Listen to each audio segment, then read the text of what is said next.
गृह मंत्री अमित शाह के बारे में आप क्या कहेंगे? मोदी जी एक अच्छे मार्केटर हैं। जैसा एक हम लोग बचपन में कहानी सुनते थे कि साहब अच्छा मार्केटिंग करने वाला व्यक्ति जो होता है वो गंजे को कंघी बेच देता है।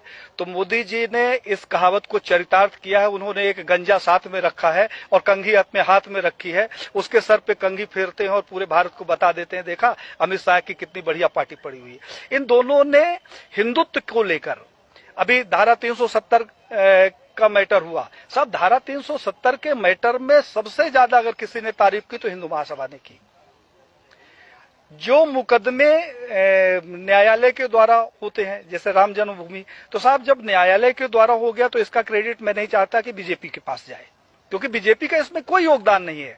मुझे वो दिन याद है, भारत के बच्चे बच्चे को ये दिन याद होगा जब 1947 से लेकर हिंदू महासभा राम जन्मभूमि का मुकदमा लड़ रहा था। यही लाल कृष्ण आडवाणी सहित भारतीय जनता पार्टी और आरएसएस के प्रमुख नेताओं ने हमारे नेताओं से संपर्क किया और उन्होंने कहा कि भाई साहब आप लोग इस तरीके से मुकदमे लड़ते रहेंगे, अगर आप कहें तो इसका हम राजनीतिकरण कर दें और अपनी सरकार बन जाएगी तो राम जन्मभूमि का मुकदमा ठीक ठाक हो जाएगा।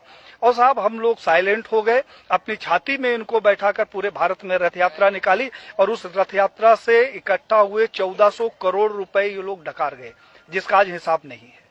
तो 1400 करोड़ रुपया ये खा गए।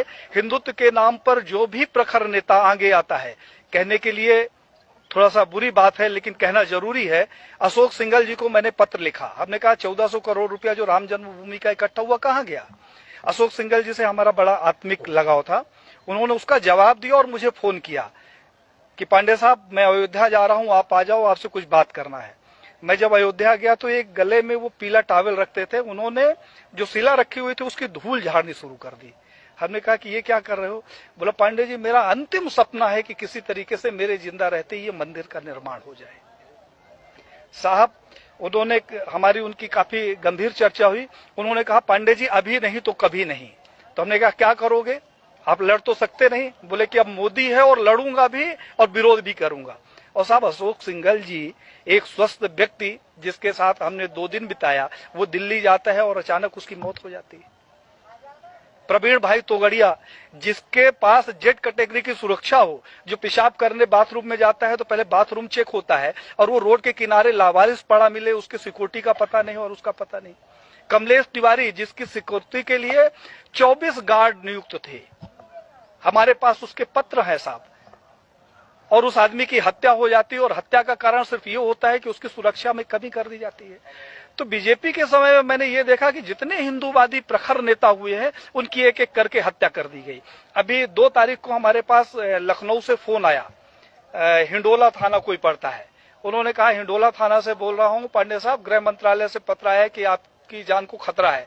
तो हमने कहा क्या करूं। तो उन्होंने कहा आपको सुरक्षा देना चाहता हूं। हमने कहा दे दो भैया। बोले कहाँ गार्ड भेज दूं। मैंने अपने घर का पता बता दिया।